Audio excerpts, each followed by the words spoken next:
Welcome to Bikes and Snacks. And wait for it, and boom, no look pass. This is the first video I posted on the channel, and I wanted to make it a little extra special for you, so I added this at the end. Today, we're going to be talking about how I pulled this off and the lessons I learned. But first, did you notice who threw me the box of cookies? So as you can tell, I cloned myself to throw myself a box of cookies, which is pretty much my dream. So here's how I did it, obviously with a green screen, or rather a blue screen I should say, because the box of cookies are green, I went with blue. Cloning yourself is actually pretty easy. The difficult thing is passing an object between one clip to another. I pulled that off with this piece of metal wrapped in blue painter's tape. This is where the box of cookies sit. In the second clip, my clone is going to try to throw a box through that little orange circle. Here's the second clip. This is going to go into the blue screen. Your camera needs to be stationary between clips, so I recommend using a sturdy tripod. I took a few tries and I made it a point of taking a lot of shots because I wanted to make sure I got at least one good one.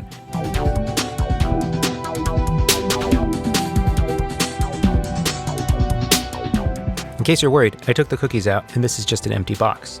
So here we are, we're editing in Final Cut Pro, but the concepts are transferable to Adobe Premiere or whatever you happen to be using. Here we're going to add the keyer effect, and this is going to go ahead and delete all of the blue out of the frame. So as you can see, everything blue becomes transparent. When that happens though, the teal light that I'm using in the background has some blue in it, and it's created some interference in the frame, so it sort of looks like a portal to another universe. I'm going to fix that by filling it in with a clean plate. First I need to find an earlier shot that doesn't have me in it. I'm just going to create a freeze frame, and I'm going to take the freeze frame and drop it underneath the main clip. The clean plate fills in the transparent spots, and as I turn it on off, you could see that it's fixed the problem and filled in our doorway here too. So this is looking better with a floating box of cookies. However, we've got some shadows left over from the blue screen, and I'm going to eliminate those. I'm going to use the mask effect, and this is going to be the first of many masks that we use today. Just drag the mask effect to the clip, and we're going to draw a mask around the object. In this case, it's the shadows in the door frame. And I'm going to invert the mask so it makes what's inside the lines disappear. All right, we've got a floating box of cookies. Next, we're going to go back and look for the right cookie toss. Once I have the shot I want, I'm going to sandwich it between the clean plate and the main clip. Here I'm nudging the clip one frame at a time using the sideway V buttons. And I want to adjust it so the flying box stops right before the frame where I grab the box. All right, let's look at what we have, and we have 2 boxes of cookies. Okay, we're done. We should stop right here. Just kidding. I'm going to have to delete one of the boxes so there's only one showing in the frame at a time. And as you guessed it, I'm using the mask tool again. I'm going to speed this up for you. Presto, the box is gone. So there we go. This looks good until my hand passes in front of the mask. I'm going to have to make the mask around the box disappear by keyframing it out at a certain point in time. I'm going to do that by lowering the opacity of the mask down to 0 just as my hand passes into it. So now we need to add another mask on. We could use the box mask, but it's easier for me if I want to change the properties of a certain mask, so I'm just going to add another one.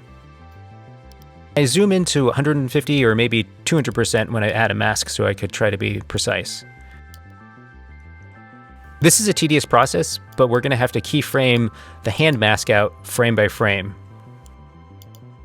The keyer effect was erasing the blue on this box, so I went ahead and created another layer, then took a mask and cut around it to create a patch. I also had to add keyframes to the original doorframe mask to accommodate my hand. To really sell this, you need some Foley sounds, like this. Haha, I still like looking at that. So in doing all this, I learned a lot about using a green screen, particularly what not to do. The first time I tried filming this, it was sort of a disaster. Let's go over the things that went wrong. What you're looking at here on the left-hand side is the practice clip on top and the final clip on the bottom. On the right-hand side is the practice clip with the keyer applied. As you can see in the practice clip, the black border around the green screen sticks around. So for the final, I went ahead and taped off the border with some blue painter's tape. I also added some blue painter's tape to the metal rod I had suspending the box. If I was using a green screen, I would have used green tape. As you can see on the right side, a little bit of colored tape will save you a lot of time in post-production. The second time I filmed this, I moved the blue screen behind the wall. This eliminated color casting and prevented shadows. The green haze around my hand is created by motion blur. Here I'll demonstrate. Motion blur is something natural that our eyes have come to expect. This is filmed correctly at 24 frames a second, and so the shutter speed is set to 1/50. As you can see, this is a problem for the green screen since it creates a haze. The solution is to set a high shutter speed. On the right-hand side, we've eliminated motion blur by setting the shutter speed to 1/250. As you can see, the motion blur has gone away. As I mentioned before though, motion blur is something your eye looks for, so 1/250 at 24 frames a second looks a little bit odd. One solution is to add artificial motion blur. I'll include a link down to the motion blur that I purchased. It was $4 and I think it's a pretty good deal. The last lesson I learned was to avoid a shallow depth of field.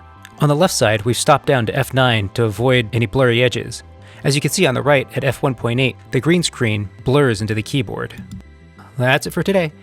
I'm going to leave you with the final clip in its entirety, but first, if you found this to be helpful, please consider subscribing to the channel, and if you're feeling generous today, slap the like button, and I'll see you on the road. Have you ever failed to finish something because you never got started? You stumbled, then never got to the start line? This channel was almost a story like that, but then it wasn't. It's March 2021 and we're a year into the pandemic. I made 2 bad COVID resolutions. First, I decided to start a YouTube channel about bicycles, which is great for me because I love bikes. Unfortunately, bikes are expensive and best operated with 2 hands. And cameras are expensive and best operated with 2 hands. So this channel almost never happened because telling stories about bikes is inherently challenging.